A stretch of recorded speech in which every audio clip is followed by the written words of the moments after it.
Good morning.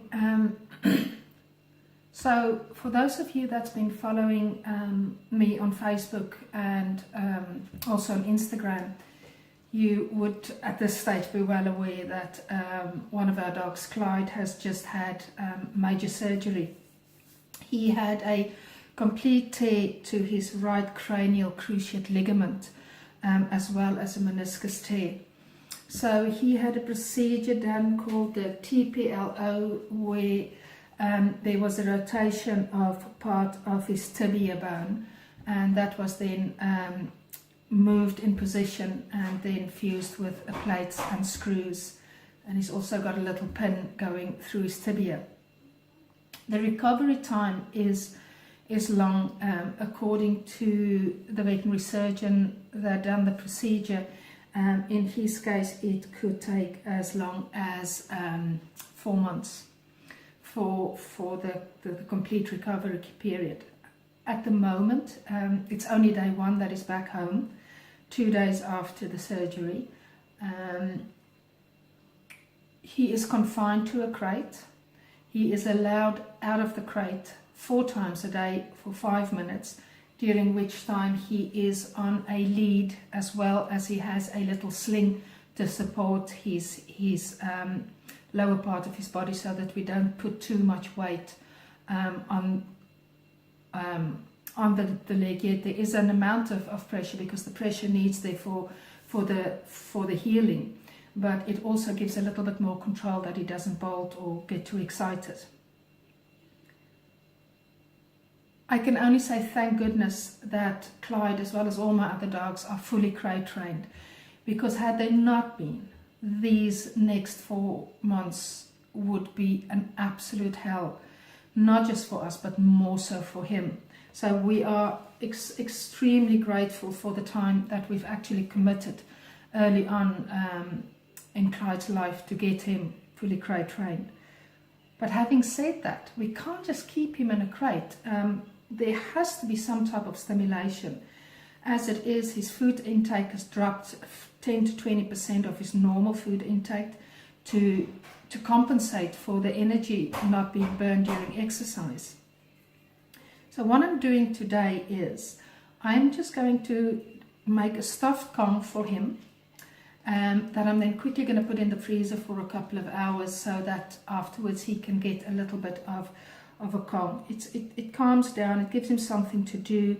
It is really a calming thing for him for any dog to do, to have the chewing and the licking effect from the Kong. So what I did last night, because obviously I don't want to put stuff that's too rich in for his Kong, last night I just boiled up some vegetables that I had in the fridge.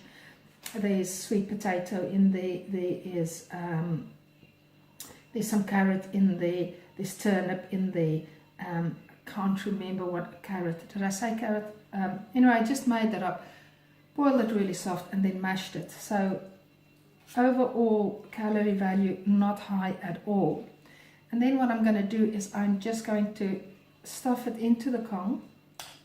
I'm going to make up a couple of Kongs, because obviously I don't want to be boiling vegetables and stuffing Kongs on a daily basis.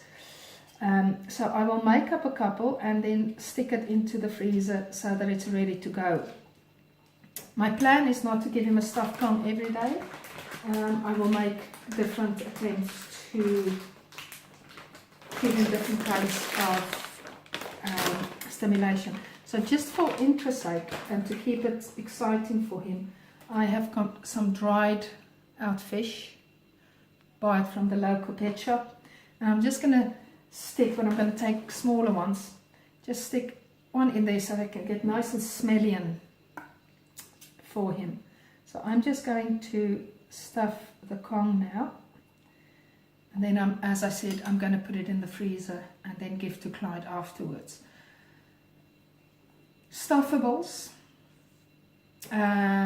is a fantastic way to occupy your dog. Doesn't matter whether they're in a crate or not, or whether they're recuperating from a veterinary procedure. It just makes their life a little bit more interesting. Okay.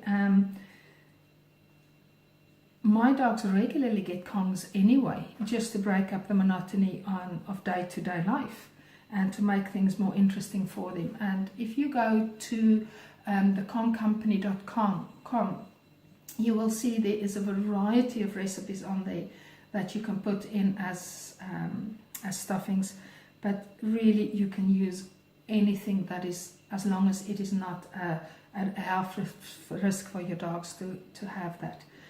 Vegetables, fruit, peanut butter, natural yogurt. If you do use peanut butter or anything with a possible sweetener, just make sure that xylitol is not in there as one of the ingredients, because that is actually really toxic to dogs. But apart from that, just use your imagination, and you will actually see how much enjoyment they get out of it, and it breaks up, as I said, the monotony of a day-to-day existence, and also gives them something fun to do. So I'm going to make this up, I'm going to give it to Clyde, and I'll be back during the week to give you an update of how he's doing and what we've done to keep his life a little bit more interesting.